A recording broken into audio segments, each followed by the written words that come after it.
Hey everybody, so last week I made a Q&A video asking you guys if you want me to answer some questions, and now I'm here to answer your questions. And I also like to thank everyone for telling me that I don't look a day over 30. That actually puts a smile on my face. Anyway, here are your questions.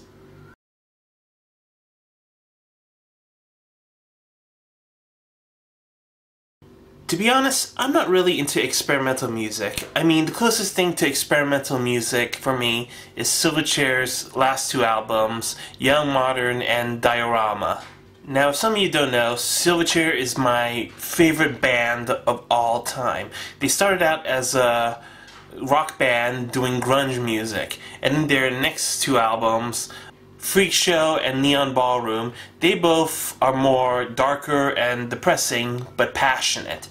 And then came their next two albums, Diorama and Young Modern, where their music became cheerful, upbeat, and harmonic with the help of music composer Paul Mac. So if you get the chance, check out Silverchair. Their music is fantastic.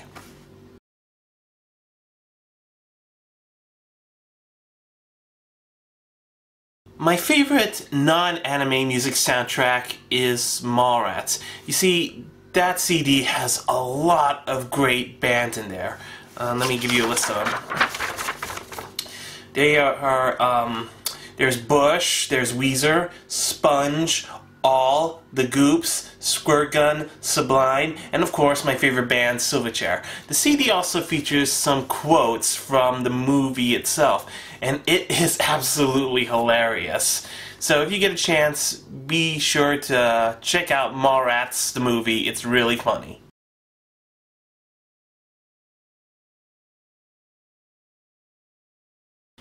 No, I don't actually watch Netflix. I'm more of a buy it on DVD or watch it on cinema kind of guy.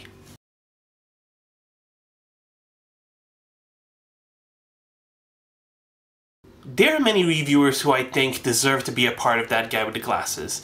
And let me list a few. Just give me a moment. Like, there's JD from Nash Inc. I think he can be a good candidate. And then there's B, the anime critic, the Lava Buster, Professor Otaku, Glass Reflection, Tanime-chan, Mixed Critic, and Shitcase Cinema. I think all these guys have a lot of potential to become a member of that guy with the glasses, so I hope that, you know, they sort of audition for the site and, well, let's see what happens.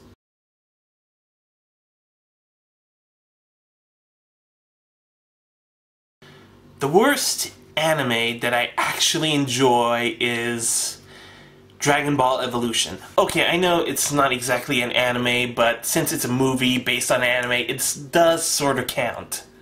Okay, look, I know all you Dragon Ball fans hate this movie, and guess what? You actually deserve to hate this movie. It feels like a big joke, and maybe we should look at it that way. It is a big, stupid joke. I enjoy this movie for its absolute stupidity. Hell, at least it's better than watching Dragon Ball The Magic Begins.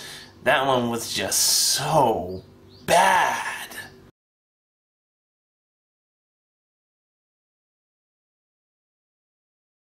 If you guys saw my anime top 5, my #1 favorite female character is Pris from Bubblegum Crisis 2040. She is a rock chick that is tough and cool. And she knows how to beat up robots who have gone berserk. She, to me, is the Joan Jett of anime characters. I mean, she is just badass. Not to mention that her anime sort of saved me from stopping from watching anime, because around the time I saw On My Buddha Season 2 and I absolutely hated it, and then when I saw Bubblegum Crisis 2040, it saved me.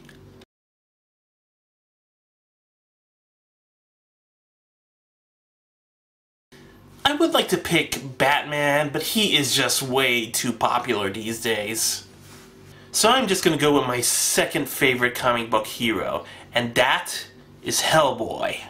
I mean, he looks like the devil if he were the good guy. Not to mention that he is the real man's men of superheroes. He smokes cigars, he drinks beer, and he has a big-ass gun. Now that's the kind of guy I want to hang out with.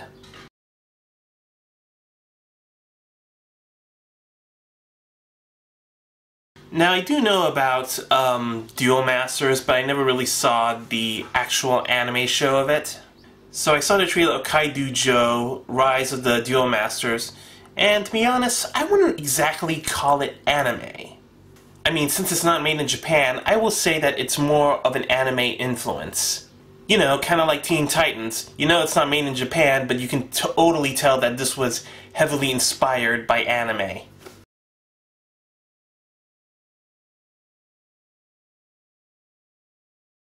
Not really. I mean, I used to be, but not anymore. I mean, the last video game that I played based on an anime, I think it counts as anime, was King of Fighters 12. And to be honest, that was actually a really horrible game.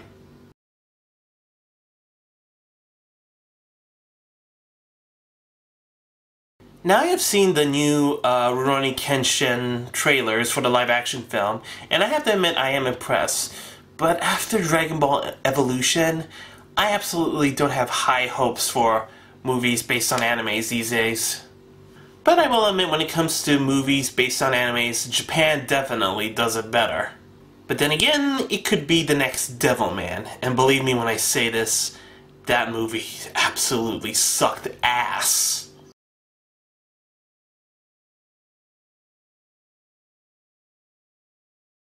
Oh, you sneaky bastard. I mean, how could you make me choose between one of the greatest anime vampires and one of the best video game vampires? But if I have to pick one, I have to go with Kane, mostly because he has more abilities than Vampire Hunter D. Now here's his list of powers that I can think of why he is way better than Vampire Hunter D. I mean, he can teleport, he can transform into bats, werewolf, and a fog, telekinesis, set a man on fire, stealth kills, berserker, suck blood from afar, and of course, he has the most powerful and coolest weapon on the planet, the Soul Reaver.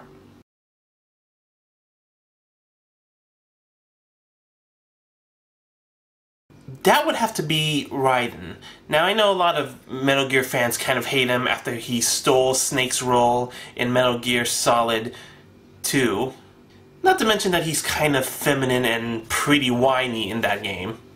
But I felt that he was the more interesting character compared to Snake. I mean, he had a much more interesting backstory. I mean, a child soldier who kills people? That's actually pretty terrifying. Plus, I have to give him points for the fact that he uses a sword. I mean, what can I say? I'm a guy who is a sucker for guys with swords. Not to mention that out of all the Metal Gear characters, he's actually the only one who has killed more Metal Gears than Snake. Plus, he also got a cyborg ninja makeover in Metal Gear Solid 4, and I absolutely can't wait to try him out in Metal Gear Rising Revengeance. And I have to admit, Revengeance is kind of a silly name.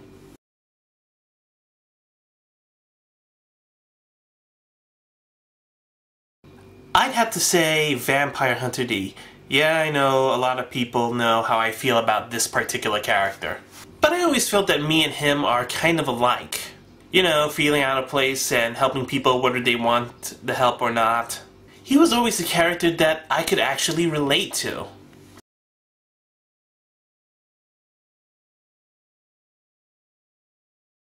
Now, I barely saw any of the Dragon Ball TV shows, but I have seen many of their movies, and I will say the only character that made me watch Dragon Ball is Vegeta.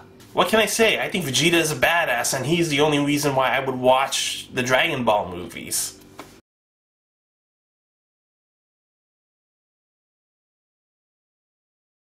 The saddest anime moment that I have ever seen is Grave of the Fireflies. I'm not going to say which part, but I will say this. You watch this movie once, and only once, whether it be in English or Japanese dub, I will tell you, you will definitely cry.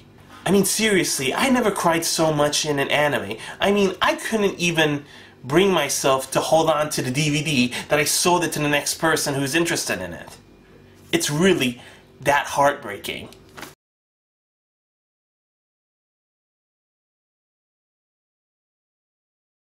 Probably the only character that I like on that show was Ruka.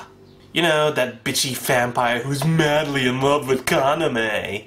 Why? Well, mostly because she's voiced by Dorothy alias Fawn, who is the only actor that I could recognize in that show.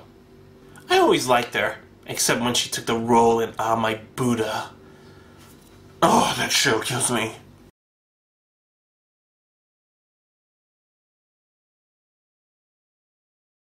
Now, comparing Max Payne 3 to the last two games, one thing that I am so glad is that they totally got rid of the comic book style of the previous two games, because I don't think it would have worked in this game.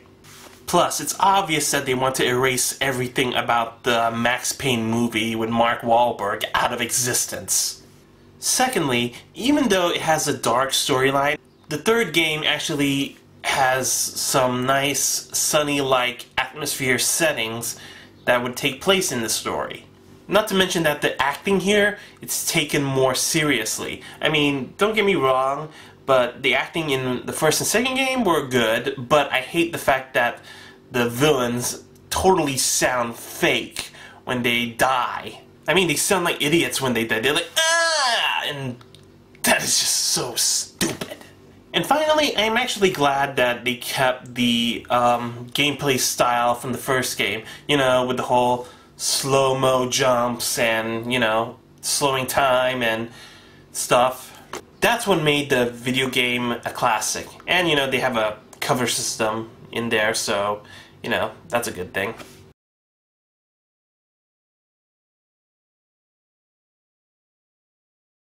To be honest, I do have fears for the anime industry in the future. You know, with all the piracy and the illegal downloading. I mean, the anime industry is definitely losing money from that. But I do think they do try to learn from that by giving free shows on anime sites like Crunchyroll. You know, that anime site where you can watch anime for free without illegally downloading anything. But regardless whether or not there's good and bad in the anime industry, I will definitely say that anime won't die. And if it does, kill me! Really, just kill me.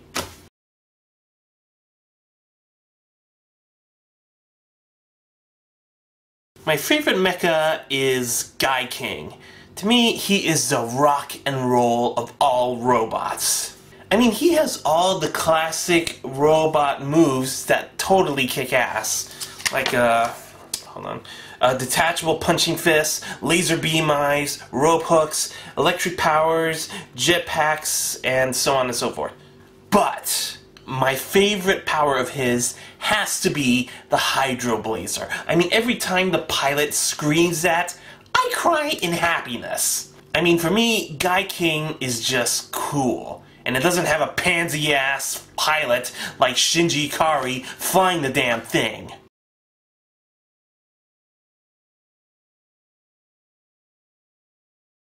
Right now, the only mangas that I read are the Vampire Hunter D mangas.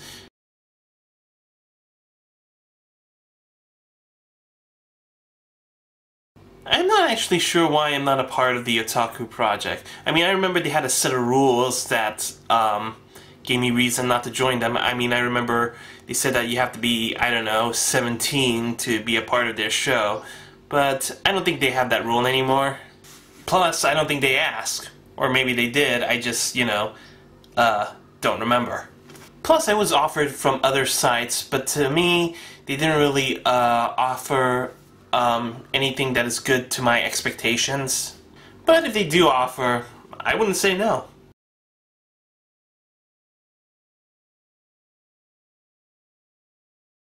To me, I always go for the hero characters. I mean, they save the day and get the love interests sometimes. Plus, they're the characters that us, people, look up to. Although it is sometimes good to root for the villains, especially the ones who you feel sympathy for. But regardless of that, I just go for the heroes.